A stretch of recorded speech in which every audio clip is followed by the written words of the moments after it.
Bonjour à tous et à toutes, c'est Morgan et bienvenue dans cette nouvelle vidéo. Donc dans cette vidéo, nous allons voir qu'est-ce que l'anatomie en passe.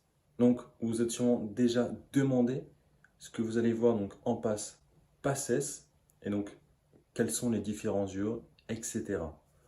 Et donc qu'est-ce que l'on voit donc dans l'UE, donc l'unité d'enseignement d'anatomie. Qu'est-ce que l'anatomie en général? Eh bien, tout d'abord, c'est donc la science du corps humain à un niveau macroscopique. Donc, contrairement à la biologie qui est l'étude du corps humain au niveau microscopique, donc les cellules et tissus. Donc l'anatomie sera plus donc, sur les organes, les os, les muscles, etc. etc. Voilà. Donc alors, il y a plusieurs types d'anatomie. Donc là, je dois sûrement vous faire peur si vous ne connaissez pas. Mais c'est assez simple. Donc on a l'anatomie musculo-squelettique, donc c'est-à-dire les os, les muscles. Donc c'est un peu tout ce qu'on voit. Donc là, vous voyez vos bras, vous voyez tout ça bouger, etc. On a également la neuroanatomie, donc qui est sur tout le système nerveux, qu'il soit central ou périphérique, donc sur la commande motrice, etc., etc. Il y en a également donc l'anatomie des viscères. Donc c'est un peu les trois grandes familles d'anatomie, les trois grandes divisions que vous allez voir donc au cours de votre année. Alors, concernant donc l'anatomie musculo-squelettique, donc on divise différentes catégories. On a tout d'abord donc l'arthrologie, qui est l'étude des différentes articulations. Donc par exemple, votre complexe au niveau de l'épaule a plusieurs articulations. On a également donc la myologie, qui est l'étude des muscles. L'ostéologie, donc qui est l'étude des différents os, donc par exemple votre humérus. Et on a également la cinésiologie, donc qui est l'étude des mouvements, qu'ils soient globaux ou analytiques. Donc voilà, toutes ces différentes catégories donc, forment l'anatomie musculo-squelettique. Et donc prenons un exemple donc, avec le complexe de l'épaule. Dans ce complexe, donc, on retrouve 5 articulations. Ces 5 articulations sont toutes de type différentes.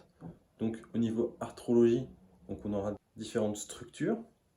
Du fait d'une articulation, on a donc la plupart du temps deux os mis en contact, donc qui est l'ostéologie. Donc on étudiera ces os, donc que ce soit par exemple l'humérus et la scapula, donc pour la gléno-humérale. Et donc pour mobiliser ces articulations, il faut donc des muscles. Donc là vient la myologie, donc par exemple le biceps, le triceps, le deltoïde, etc.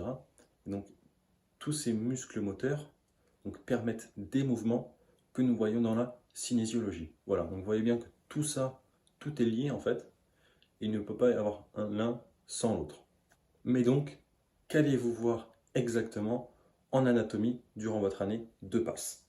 Tout d'abord, donc, vous verrez presque toute ou presque la myologie, l'arthrologie, l'ostéologie et la cinésiologie donc, du corps humain, donc notamment si vous êtes en filière kinésithérapique, puisque au S2, vous aurez donc des cours supplémentaires. Et donc, comme ce que l'on vient de voir au niveau de l'épaule, on a la même au niveau du coude, du poignet, des mains, également donc, au niveau du tronc et de la colonne vertébrale, également donc, au niveau des membres inférieurs, donc au niveau de la hanche, au niveau du genou, de la cheville, etc. Donc vous voyez bien que c'est quand même un lieu assez complet, qui reste donc compliqué malgré le fait que ce soit assez simple de le comprendre. Donc une fois que vous avez un peu compris tout ce qui est global, donc comme je vous l'ai expliqué, donc par exemple pour le complexe de l'épaule, voilà, donc c'est ça vraiment à chaque articulation. Si vous arrivez à comprendre le principe de cette articulation, donc ce sera encore plus simple de l'apprendre. Donc voilà, donc en résumé, donc vous verrez donc tout ce qui est l'anatomie musculo-squelettique, comme je vous l'ai précédemment expliqué.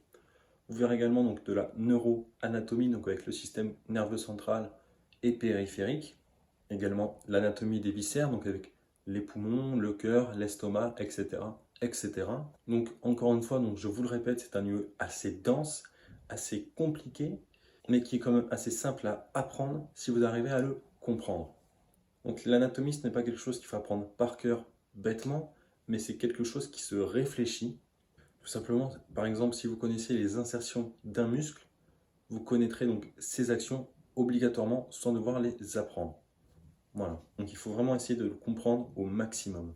Vous pouvez donc, si vous le souhaitez, vous rendre sur mon site sur lequel je propose des fiches de révision gratuites, donc notamment sur l'anatomie, pour vous permettre donc de mieux comprendre ces sujets qui sont quand même assez denses. Vous pouvez également, si vous le souhaitez, télécharger un extrait de mon livre Passe pour les meilleurs, dans lequel je vous raconte mon histoire, comment j'ai fait pour faire partie des 15% qui réussissent, et également des conseils et astuces exclusifs pour vous permettre d'augmenter vos chances de réussite au concours. Donc on se retrouve de l'autre côté. Ciao, ciao.